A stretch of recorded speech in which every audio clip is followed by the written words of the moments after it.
नमस्कार, मंडल news bulletin में आपका स्वागत है। आइए पेश करते हैं आज के प्रमुख मुख्य समाचार।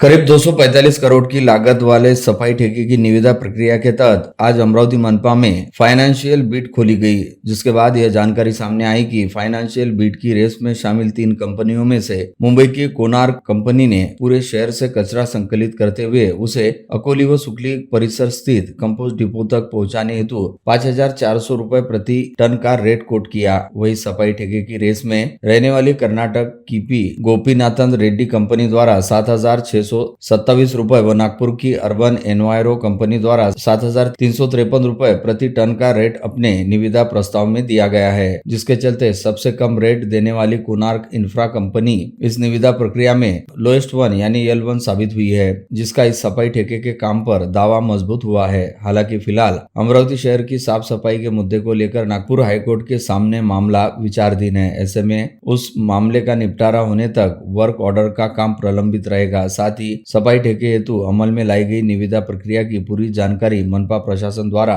नागपुर हाईकोर्ट को दी जाएगी, जिसके बाद अदालत की ओर से मिलने वाले दिशा निर्देशों के आधार पर अगले कदम उठाए जाएंगे।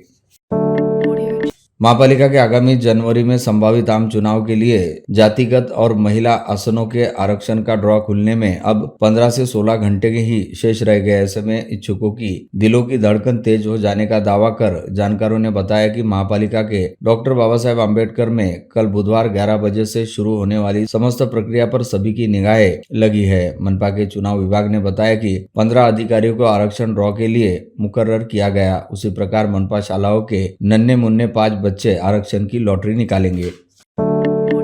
नगर परिषद और नगर पंचायतों के चुनाव की अधिसूचना जारी होने के साथ आज से नामांकन प्रक्रिया प्रारंभ हुई है, किंतु अमरावती जिले में समाचार लिखे जाने तक 10 पालिका और 2 पंचायतों धारनी तथा नांदगांव खंडेश्वर में कुल मिलाकर 8 नामांकन ऑनलाइन रूप से दायर किए जाने की जानकारी प्रशासनिक सूत्रों ने दोपहर को अमरावती मंडल को दी थी। उनमें अचलपुर से 7 तथा चिखलदरा पालिका में एक प्रत्याशी ने ऑनलाइन नामांकन दायर किया था। अन्य पालिका अथवा पंचायत के वास्ते सोमवार दोपहर 4 बजे तक नामांकन नहीं आने की जानकारी अधिकृत सूत्रों ने अमरावती मंडल को दी। अभी नगर पालिका व नगर पंचायत के चुनाव की प्रक्रिया चल रही है, जिसके तुरंत बाद जिला परिषद व पंचायत समिति के चुनाव होंगे और फिर जनवरी माह के पहले या दूसरे सप्ताह में महानगर पालिका के चुनाव होने की पूरी संभावना है। ऐसे में अब हमारे पास मनपा चुनाव के लिए बहुत अधिक समय शेष नहीं है, जिसके चलते अमरावती शहर भाजपा के सभी पदाधिकारियों व कार्यकर्ताओं ने अभी से चुनाव तैयारियों के काम में जुट जाना चाहिए, ताकि अमरावती महानगर पालिका का अगला महापौर एक बार फिर भारतीय जनता पार्टी का ही हो और अमरावती महानगर पालिका में महायुति की सत्ता स्थापित हो। इस आशय का आह्वान भाजपा नेता तथा राज्य के राजस्व मंत्री तथा जिले के पालक मंत्री चंद्रशेखर बावनकुले ने किया। अमरावती महानगर पालिका के आगामी चुनाव को ध्यान में रखते हुए आज शहर भाजपा के पदाधिकारियों की स्थानीय शेगांव नाका चौक स्थित अभियंता भवन में बैठक बुलाई गई थी, जिसे पालक मंत्री बावनकुले द्वारा मुख्य मार्गदर्शक के तौर पर संबोधित किया गया।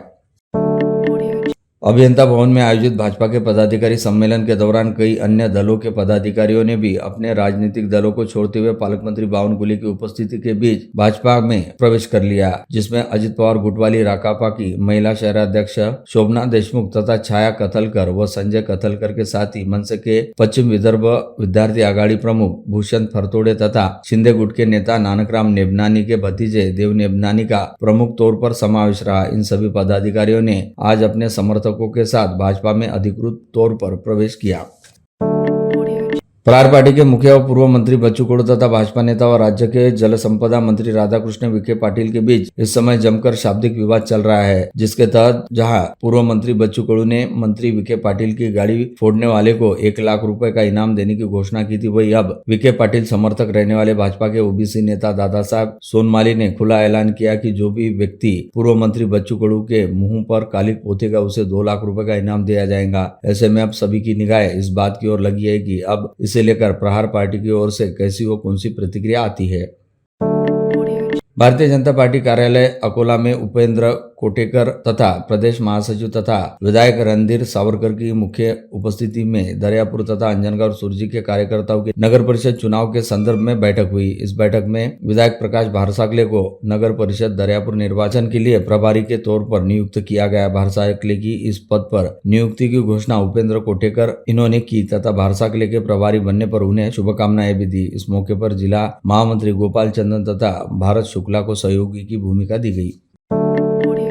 नवंबर के मध्य में ही पश्चिम विदर्भ में शीत की लहर दिख रही है। पारा सभी शहरों में 15 डिग्री से कम हो गया। मौसम के जानकारों ने दावा किया कि अगली शनिवार तक शहर में कुल वातावरण रहेगा। ऐसे में ठंड से बचने की हिदायतें चिकित्सक दे रहे हैं। दूसरी ओर लोगों को जाड़ों का मौसम बड़ा पसंद आ रहा है। हिल स्टेशन चिखलदरा में पर्यटकों की संख्या रविवार को 2 गुनी हो गई थी।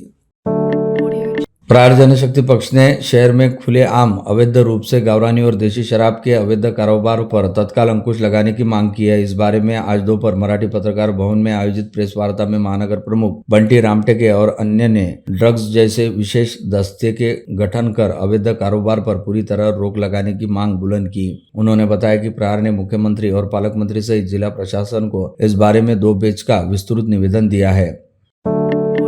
प्रदेश के राजस्व मंत्री और जिला पालक मंत्री चंद्रशेखर बावनकुले ने शहर वासियों से अपील की है कि वे बिना किसी मतभेद के भाजपा के नगराध्यक्ष पद के उम्मीदवार के साथ साथ नगर सेवक पद के उम्मीदवारों को भी चुनने का संकल्प ले और मिलकर काम करे। ये बात शहर के रॉयल पैलेस मंगल कार्यालय में भारतीय जनता पार्टी द्वारा आयोजित कार्यकर्ता सम्मेलन में कही गई। इस अवसर पर उन्होंने कहा कि राज्य में सरकार द्वारा 124 योजनाओं का क्रियान्वयन किया जाएगा। नगराध्यक्ष पद का यह चुनाव मोदी और फडणवीस साहब के हाथों को मजबूत करने का चुनाव है। अगले 5 वर्षों में राज्य में एक भी पादन सड़क नहीं बचेगी। केंद्र और राज्य में भारतीय जनता पार्टी की सरकार है। शहर के विकास के लिए नगराध्यक्ष भी भाजपा का ही होना चाहिए ताकि शहर का विकास हो। विकास की गाड़ी का चौथा पहिया नगर अध्यक्ष होता है। 21वीं सदी भारत की अंततः विश्व को मार्गदर्शन करने वाले युवा आवश्यक 2047 में विकसित भारत का प्रतिनिधित्व करने संस्कारवान पीढ़ी तैयार करना आवश्यक है। विपश्यना केंद्र के माध्यम से इसको गति मिलेगी। संस्कारवान पीढ़ी तैयार करने का आह्वान पालक मंत्री चंद्रशेखर बावनकुले ने आज दोपहर बडनेरा में कोंडेश्वर रोड पर किया।